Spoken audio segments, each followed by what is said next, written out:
ছেলেকে নিতে এসছে স্কুল থেকে।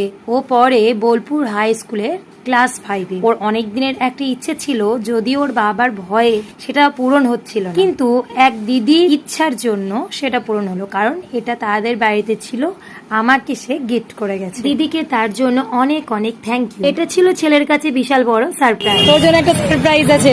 কি একটা আছে? চল। বাবা গ্রামের বাড়ি গেছে।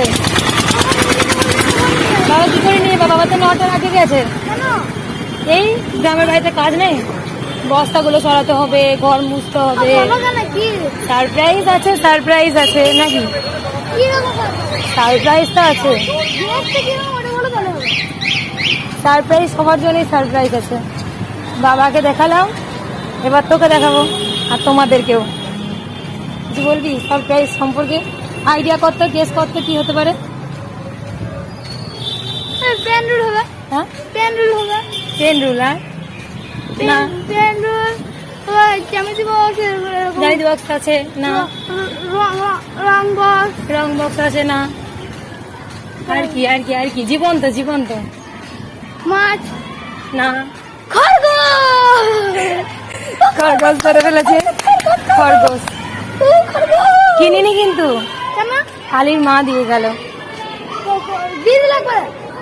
একবার দিয়ে দিল, কিন্তু ওই দিদি আলি মাঝে মাঝে আসবে, মানে পড়তে আসবে, তখন একটু করে দেখবে, ওকে খেলবে। একটাই বড় কি সাদা। ছেলে যেই না শুনেছে যে তার জন্য খরগোশ এসছে, সে কি খুশি তা বলে বোঝানো যাবে না।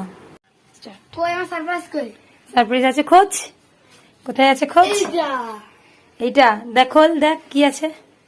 যে দিদি খরগোশটা দিয়েছেন সেই দিদি বাড়িতে প্রায় সময় থাকেন না, দোকান আছে, দোকানেই ব্যস্ত থাকেন গোটা পরিবার, বাচ্চাও ছোট, তাই ওকে আমার কাছে দিয়ে গেল। আর দিদির ছেলে অর্থাৎ আলী আমার বাড়িতে আমার কাছে পড়তে আসে টিউশন, তার জন্য ও সহজেই খরগোশটাকে দেখতে পাবে।